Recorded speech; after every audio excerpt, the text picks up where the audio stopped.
So one of the major factors that we're going to look at is population and population change. Now this is important and part of geography because as the world grows, different populations are growing at different rates, and we want to look at why, what problems that cause, and we need to be planning for the future because experts predict that by 2050, so in about 30 years, the population could be as high as kind of 8 or 9 billion, and they reckon that Earth only has a capacity for about 10 billion people, so we're getting pretty close to that pretty quickly.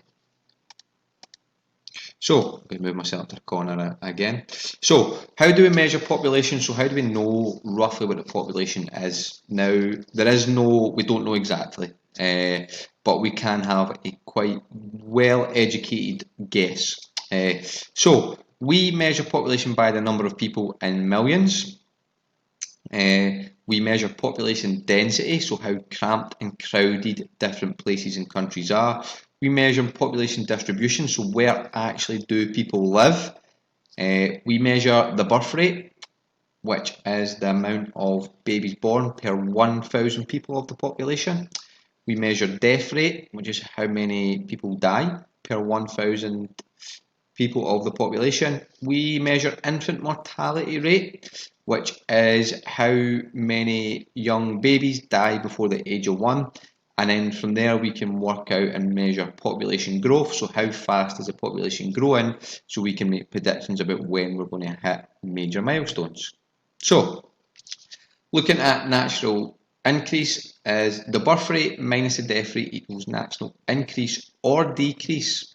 So if the birth rate is 10 and the death rate is 8, we've got a natural increase of 2 people getting added to that, 2 people per 1,000 added to that population. And actually over the past 200 years, the world population has risen by about 6 billion people, which is quite scary because previously it was only about 1 billion, and literally in 200 years there's 6 billion people being added to the population. So looking at natural increase or natural decrease tells us what's going to happen to the population over the next kind of couple of years. So the natural increase in developing countries has been particularly high, and they've got a much higher or a much faster growing population than other countries. So why do some countries have high birth rates? So if you look at reason number 1, they have a lack of contraception. So obviously we know contraception really makes it difficult to get someone pregnant, among other things, but in poorer countries and developing countries there is a lack of contraception. Either they can't get it, or they don't have it available to them, or they don't know how to use it. There's no education surrounding it. So the first one is a lack of contraception leads to more babies being born. The second one, in the second image here of the 4 kids right in the centre, is that kids in developing countries are seen as an economic benefit. Alright, and what that means is you can put your kids out to work from a young age to bring money back into the family. If the family's got more money, they can buy more food and live a better lifestyle. So families tend to have more kids so that more young people can go out to work and bring more money into the family. The flip side of that is that more young people can also look after older grandparents. So because their parents are maybe working from such a young age, they might get ill or be unable to work quite early on in life, and then the more kids you have, you've got the more kids looking after you. Number 3 on this slide is marriage from a young age. So theoretically in the UK you can get married when you're 16, and the theory behind young marriage increase in high birth rates is that when you get married at such a young age, you have a theoretically longer time to be having kids, so the chances of you having more kids is high. For instance, if you get married at 30 and you don't have any kids up until you're kind of married, you've got a much shorter time to have kids, so you might only have 1 or 2. If you get married at 16, you've got a much longer time, so the chances are you may have more kids. Think 4, 5, possibly even 6.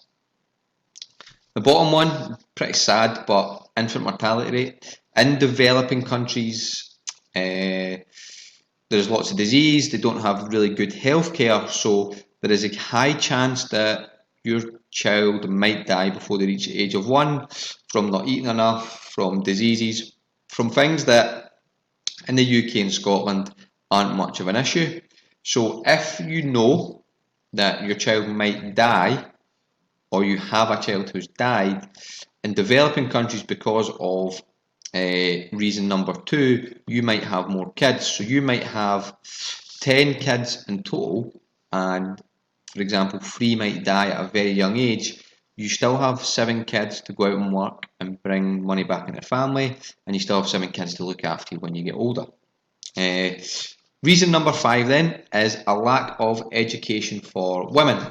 So women don't have education, it's not valued for women in some cultures and in some countries. So what happens is they are sent out, or they leave school early, they get married young, and their job is to have kids and raise the family. So they don't value working. Again, flip that to Scotland, where all children, regardless of gender, are in education till they're 16.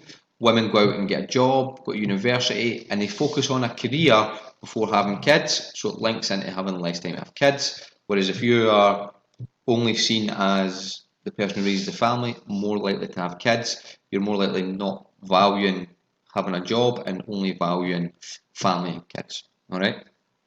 So, reasons for death rates then. The first one is pretty obvious, it's war. War kills people. It either kills people who are in the army, or it kills people as collateral damage when bombs go off, people get caught up in it, friendly fire, all of that. So war basically increases the amount of deaths, and a lot of developing countries sometimes have a civil war where it's a group of people from the country fighting the government and the army because they don't agree with each other. The second one is healthcare. People in developing countries don't have access to healthcare, so normal diseases such as the cold and the flu become much more deadly in developing countries because they don't have access to the healthcare needed to make them better, the vaccines, the care, the understanding knowledge of what to do. For instance, a big example is in developing countries, you can die from diarrhea and dehydration because they don't have the necessary med equipment or knowledge or access to water to cure that. So that leads us on nicely to number 3, which is malnutrition. So if you're not getting the right amount of food and water, you're not then getting the right amount of energy to do what you need to do, you're going to become very sick, very ill, very thin, and ultimately you're going to end up dead. Which is a shame, and it happens often, particularly if you can't get the medical care you need, etc, etc. And a lot of that cause comes from number 4, which is their living conditions. This is a picture from a slum in Nigeria, I think. And if we look right down at the front of the picture, right down here, this is actually rubbish inside their water supply. So they just dump the rubbish, their toilet waste, everything goes into the same water supply that you're cleaning your clothes in and drinking. So it's very unhealthy, it's very unsanitary, it's very unsafe. Some of these buildings are actually built from scrap metal, and they've been built by the people who live there, not by professional builders, not using material that's been designed for building houses, just anything they can find they're using to build their houses. Which then, look how crowded it is, so that leads to disease being spread very, very quickly. Malaria, cholera, typhoid, all spreads really quickly because people are so cramped together, the conditions are so rubbish, the water is contaminated with these diseases, so if you drink the water, you get ill, you can't eat, so all of these kind of 4 actually, 2, 3, 4 and 5 are all very closely linked together as reasons for high death rates. So now what I want you to do is I want you to jump to your OneNote page and answer the questions and complete the tasks based around population. If you have any questions, as always, stick them in the posts tab of the Teams and someone will get back to you as soon as possible to help you out.